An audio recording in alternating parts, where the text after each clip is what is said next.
Fala galera, e chegamos então aqui ao último episódio de The Walking Dead Urbion. Cara, passou assim ó, não passou nem rápido, passou voando e infelizmente, cara, acabou aqui não só essa temporada aqui, mas é o grande series finale que a gente teve. Mas antes de começar a crítica assim ó, já curte o vídeo, já assina o canal, dá aquela mega ajuda, coloca nos comentários já o que achou, cara, desse grande final que a gente teve em Urbion. E também assim ó, se tá conhecendo agora que é o canal da Take, seja muito bem-vindo, que tem muitas críticas, notícias da cultura pop, além de muito, mas muito conteúdo original. Então curte o vídeo, assina o canal para não perder absolutamente nada. E galera, vamos lá assim, ó, porque cara, para começar esse final, ele foi muito condizente com o que foi a série, tá? E principalmente já o símbolo que eu já tinha, cara, citado e tinha gostado do que eles tinham feito no último episódio, ter reunido novamente ali o quarteto e aquele simbolismo todo em relação ao abraço que eles tiveram ali.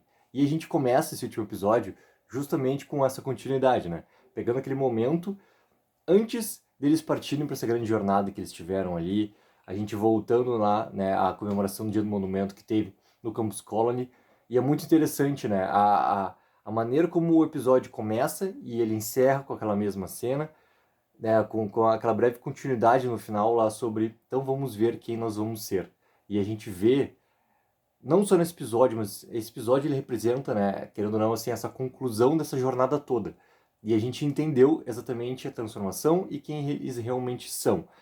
E eu gostei muito, cara, porque ele foi muito coerente com o que o Orbion também queria falar, né? E o Matt Negrete até na parte pós-créditos ali que tem do pós-créditos é uma coisa interessante, né? No featurette que a gente tem ali sobre o produtor executivo, ele coloca muito, né, que o Orbion para ele foi sobre Hope, né? Mas não especificamente sobre a personagem Hope, sobre a esperança, né, que representava tudo em relação a essa continuidade, esse futuro, a restabelecer uma sociedade, não apenas sobrevivência. Eu acho que é muito sobre isso também, eu concordo muito com ele, porque é isso que foi executado, é isso que foi mostrado pra gente durante essas duas temporadas aqui. E esse quarteto, a gente entendendo esses caminhos naturais que eles foram sendo jogados dentro dessa jornada. Inclusive, assim, a Hope ter permanecido com os cientistas faz total sentido. Total sentido. E até aquele zumbi que tá com eles ali perante, né? E é falado rapidamente, pô, ele tá apresentando sinais diferentes aqui. Eu fiquei muito curioso se não tinha, cara, um leve easter egg em relação a Fear, tá? Por causa da maneira como aquele tecido estava representado ali. Então eu achei bastante curioso, assim, porque é uma breve passagem, só que eu meio que entendi que aquilo ali são coisas que virão pra frente, tá? Que possivelmente virão novamente sendo citadas ali por causa da cena pós-créditos. Aí sim, né? Não por causa do featurette, por causa da cena pós-créditos que a gente tem nesse final de episódio também. A questão do Elton, eu até não senti um grande medo, tá? Que a gente fosse perder ele na maneira como é a mordida. Porque a mordida a gente não precisa ver, né? O braço sendo cortado novamente ali e tudo mais. A gente já viu isso várias vezes dentro do universo do Walking Dead. Então a gente sabe muito bem que tem como se impedir, né, que o vírus se alastre e tudo mais. Então, naquele momento ali, eu já me entendi, cara. Pô, ele foi mordido no braço, é uma consequência grave, é pra gente entender que ele vai ficar em perigo? É. Só que eu já tinha ali pego que, não, eles vão rapidamente conseguir resolver aquele problema ali, porque é da mesma maneira como a gente já viu sendo resolvido em outras situações dentro desse universo aqui, e é justamente isso. E ele ter ido junto com a Iris, tá? Nessa parte de vamos lá avisar Portland sobre tudo que está acontecendo, tudo mais, né, sobre quais os reais planos que o CRM estava colocando ali, eu acho que encaixa muito bem. E a Asha ter ido junto também, mesmo ela não sendo parte desse quarteto, mas a história dela ter cruzado muito rapidamente ali com o Elton e eles já terem aquela ligação que foi muito forte por causa do... Inclusive, até em relação aos mistérios da Indira, né?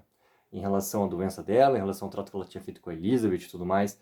Então, os dois terem ido junto com a Iris dá uma força também para eles em relação a essa jornada, sobre o que eles realmente querem ser. E a Iris também, tá? Por mais, assim, ó, inúmeros problemas que eu tive com ela, tá? E com a interpretação da atriz, inclusive, assim, com como o personagem estava sendo guiado, com algumas, cara, rompantes de insurreição ali, de revolucionária, que não estavam encaixando muito bem com o que estava sendo acontecendo à volta dela, principalmente, assim, não tanto só na série, mas acontecendo à volta da personagem ali e ela querendo, né, ter atitudes muito mais fortes, contundentes, sendo que não encaixavam para aquele momento ali, não tinha nenhuma voz de contraponto. a transformação que ela passa depois da perda do Percy também, né, faz muito jus a essa Iris agora que a gente tem nesse final. Então, assim, foi uma consequência para ela gigantesca? Foi. A transformação é um pouco rápida? É um pouco rápida, tá? Do 9º pro 10º episódio, a gente não tem uma grande passagem de tempo, a não ser a caminhada que eles tiveram que ter até Portland lá, que aí sim é um tempo que a gente só entende que passou, assim como é um tempo que a gente entende que passa para todos naquele final de episódio ali. Mas é uma transformação também que é condizente para a personagem. E daí a gente chega, acho que na mais forte de todos, pelo menos para mim, tá? Que é em relação ao Silas. Porque a maneira como se desenha, né? Toda aquela situação final entre Huck, o ex-marido dela, o Dennis, e pro Silas, a maneira como se desenha a situação da Huck se colocar numa posição de, literalmente, né, uma cobaia para atrair ali a atenção, né, da Jades e puramente do CRM, para que os dois consigam se afastar de lá, não estejam lá naquele momento lá, mas já entendendo muito bem, né? A Huck entendia muito bem o que era acontecer com ela, mas a gente já fala sobre ela.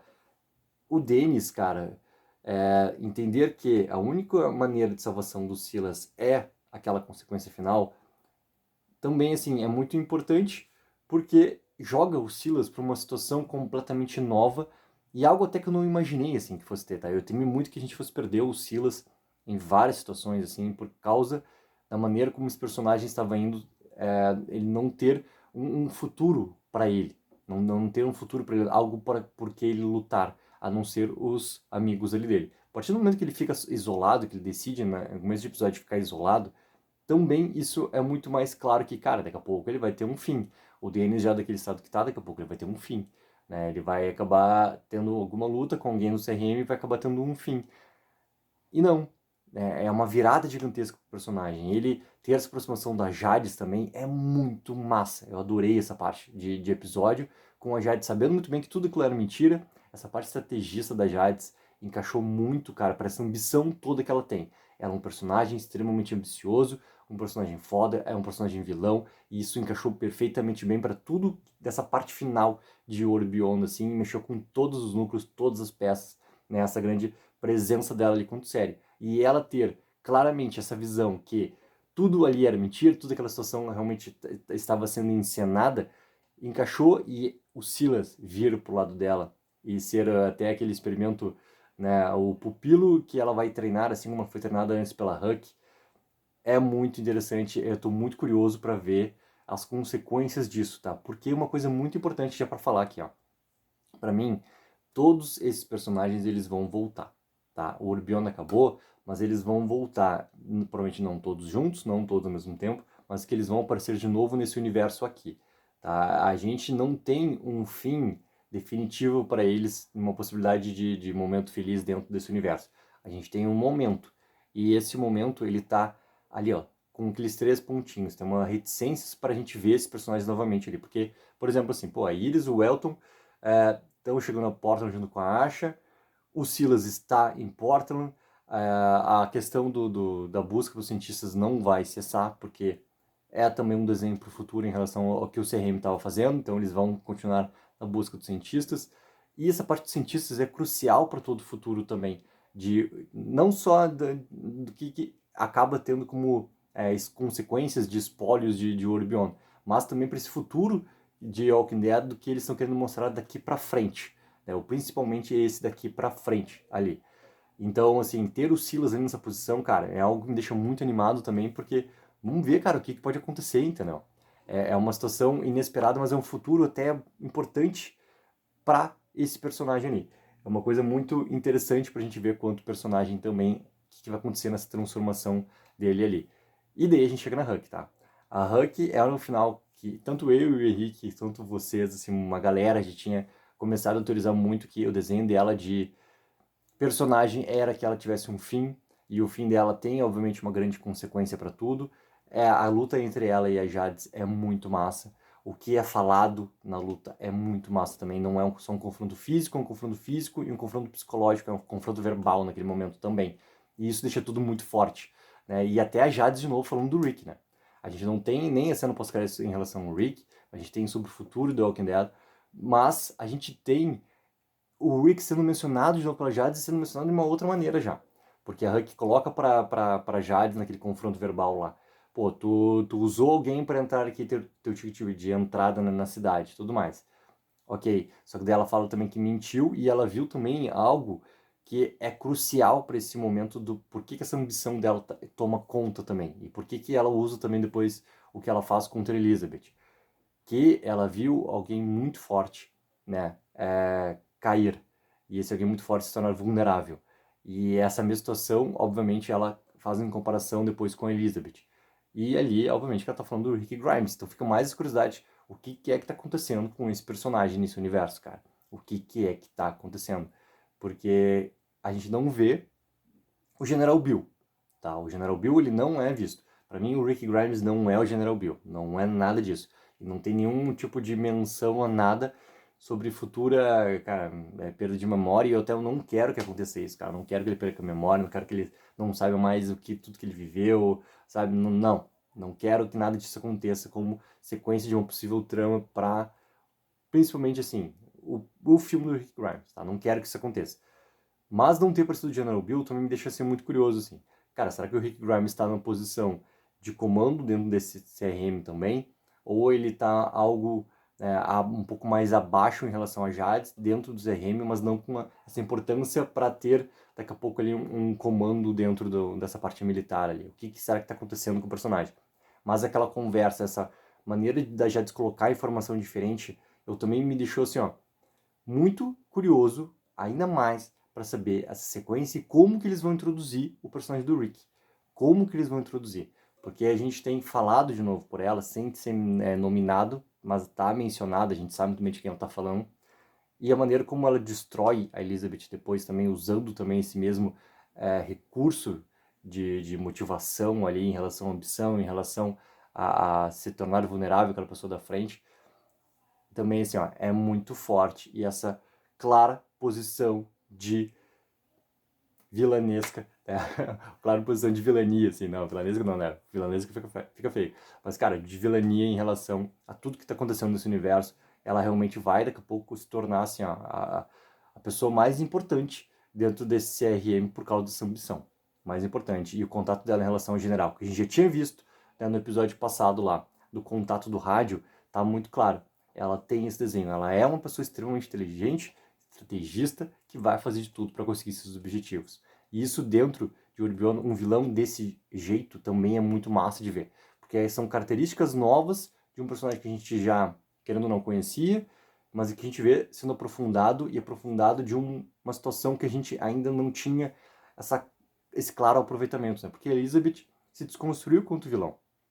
Ao mesmo tempo, é muito importante ela ser colocada como essa traidora, porque é possivelmente algo para ser usado como essa insurreição como fonte de informação dentro de Portland. Tá? É aquele negócio, né? Iris, Elton, Ash, não sei mais quem, tá chegando lá em Portland, e daqui a pouco essas coisas vão acabar se unindo dentro desse futuro, dentro dessa possível guerra civil que possa acontecer ali, né, para a caída, daí sim, dessa parte militar, e o CR tome novamente controle. Então, a Elizabeth ter se desconstruída, não fica claro pra gente assim, fica subtendido, né? Por que ela sai, por que ela se afasta lá do centro de pesquisa, do centro avançado. Foi muito pra Jades, ela usando um pouco a Jades, né? Isso que a Jades fala pra gente, assim. Que ela foi colocada lá para resolver uma situação, mas não deu para ser indicada, colocada como possível causa né, dos problemas que estavam acontecendo lá, ela ser realmente a culpada de tudo. E que nisso ela, nesse momento, vira tudo para Elizabeth, que pega a Indira, que pega tudo em relação a ter salvo lá as duas Bennets, lá, as irmãs tudo mais, né, algumas coisas que ela fez em relação a Huck também. Então, a culpa está sendo colocada diretamente na Elizabeth e ela vai pagar por tudo isso, e tudo isso, obviamente, trazido pela Jades, por toda essa estratégia, por toda essa missão da Jades ali. E o desenho final, né, que a gente tem da série, assim, o Félix, depois da luta que ele tem também, que é importante, porque já estava claro, cara, que ele tem uma luta lá com o tenente lá, ele teve uma sido com o Will, ele ficar lá em segurança, né, fazer a segurança ali dos cientistas, porque assim como ele fala, os cientistas eles não são lutadores, se tiver uma aproximação do CRM lá, eles vão cair, eles vão ser levados novamente, tudo mais, então eles têm que ficar lá para proteger esse futuro desenhado por eles ali. e os personagens eles ficam muito bem posicionados para essa continuidade que a gente, né, vai ver. E, cara, esse final, assim como eu falei no começo, ele é totalmente condizente com o que a série quis falar desde o primeiro episódio lá. Ele fecha muito com esses símbolos, com essa jornada toda, principalmente desse quarteto adolescente aqui. Ele apresenta muita coisa, principalmente do CRM, essa colocação da Jades quanto a real vilã de tudo que está acontecendo, essa ambição de tudo que está acontecendo. A gente entendeu esses estudos, né, por partes ali do que o CRM está querendo fazer, principalmente o que os cientistas estão nesse ponto do estudo. A gente entendeu muito né, do plano do CRM, de como dominar a situação, de como tomar controle de tudo, essa parte militar, tomar controle de tudo principalmente, e desenhado essa guerra civil, principalmente para esses filmes do Rick Grimes ali, e de outras coisas que daqui a pouco vão ser apresentadas pra gente quanto série, tá? Desse universo aqui, continuidade de universo, que daqui a pouco, obviamente, galera, assim, ó, hoje de noite, 8 horas da noite, eu e meu amigo Rick, a gente vai ver nosso grande crossover em T-04, depois do Fim do Mundo, para fazer nosso grande debate sobre esse final aqui, ó, de Orbion, esse último episódio, junto com vocês. Então anota aí, 8 horas hoje, imperdível, nosso grande debate sobre esse último episódio aqui de Orbion. E provavelmente a gente vai fazer muito mais vídeos também teorizando sobre esse futuro, que pra mim, aquela cena pós-créditos ali, ela é importantíssima por trazer o Dr. Jenner novamente, né? E ele já tinha falado que tinha contato com alguém lá da França, lá, cara, no último episódio da primeira temporada, que foi algo assim, ó, totalmente fora dos quadrinhos, algo que foi trazido naquela vez lá pelo Frank Darabont, que queria muito também falar sobre aquelas possibilidades ali em relação à origem do vírus, e a gente vai ver sobre isso. A gente vai ver essa parte que está tendo ali em relação, sendo pós-créditos acontecendo na França, sendo colocado da maneira que está colocado, sendo colocado que o vírus foi, na verdade, criado no laboratório, daqui a pouco foi prolongado como um grande experimento, foi piorado esse experimento e se tomou proporções gigantescas, é muito massa quanto o universo a gente vê essa expansão. Porque aí que tá, vai acabar a série principal, a gente tem que ver acontecendo essa expansão, principalmente dessa marca em relação ao The Walking Dead, de outras formas, não só com spin-offs de personagens que a gente já tem, que a gente já conhece, que a gente pode ver acontecendo ali. Né? Por exemplo, tem muito falado sobre, cara, daqui a pouco essa série da Carol e do Daryl não vai ser uma série tão interessante assim, né? Pela maneira como está sendo desenhado também.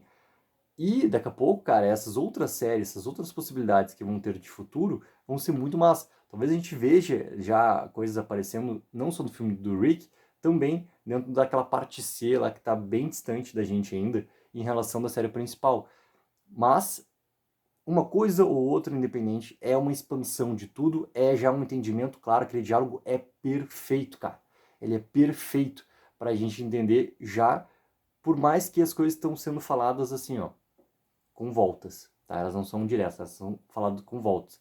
Mas deu para entender muito claro que aquele contato daquela doutora que volta para onde tudo começou basicamente ali, junto lá com o Dr. Jenner, onde tudo ela puxando a primeira temporada de The Walking Dead e tudo mais, né? Ele menciona outro Dr. Jenner também, que é muito interessante, pra gente entender que ponto de linha temporal tá acontecendo esse contato que ela tá assistindo ali no vídeo, né? É bem antes lá do grupo chegar lá no CDC. É bem grande, bem antes. Então, são coisas, cara, muito massa pra gente esperar, teorizar, imaginar o que vai vir. Eu acho que logo já vão vir anúncios também sobre essa parte aqui do que entrega, né, o Orbion. O Orbion tá entregando tudo para quê? Né? É pro filme do Rick, mas acho que é para algo muito maior também. E esse algo maior é para falar sobre essa expansão de um universo. O que vai acontecer em toda essa expansão de universo ali e tá ali, cara, a origem do vírus começa a ser mais clara pra gente também, algo que não era interesse do Kirkman, mas é algo que a gente já entendeu que a série, na televisão, ela vai falar sobre. Não só sobre a cura, ela vai falar sobre a origem também. Então, galera, que baita final. Quero muito saber de vocês o que acharam. Assim, coloca nos comentários o que vocês acharam desse grande final que a gente teve em The Walking Dead Orbion. E não esqueça daquela ajuda que é mega importante sempre. Curte o vídeo, assina o canal. E galera, foi muito massa acompanhar mais essa série, cara, do início ao fim junto com vocês desse universo que The Walking Dead. O Orbion teve seus problemas, seus percalços, seus desvios ali, mas, cara, ela entregou muito em toda essa parte final aqui de segunda temporada. Tem alguns momentos da primeira temporada também que eu gosto bastante, né? Quando a série ela não estava indo para esse caminho tão forte, principalmente de acontecimentos como a gente teve na segunda temporada, onde eu esperava muito da segunda temporada, e que ela entregou do meio pro fim ali. Mas a primeira temporada tem vários momentos que eu gosto desse desenvolvimento, que foi muito importante, principalmente desse quarteto aqui, e aumento mais até. Coisas da Huck também ali, coisas da Elizabeth também, por mais que a Elizabeth e o Félix acabaram tendo menos participações quanto eu imaginava, né, em todo esse arco final, assim, foram coisas muito mais pontuadas do que reais participações deles na trama por completo, né, foram participações. Mas, cara, que baita série, que baita série. E, galera, hoje, 8 horas da noite, nosso grande debate, eu e meu amigo Henrique, junto com Depois do Fim do Mundo, para fazer isso junto com vocês. Galera, Take 04, viva o sonho aqui.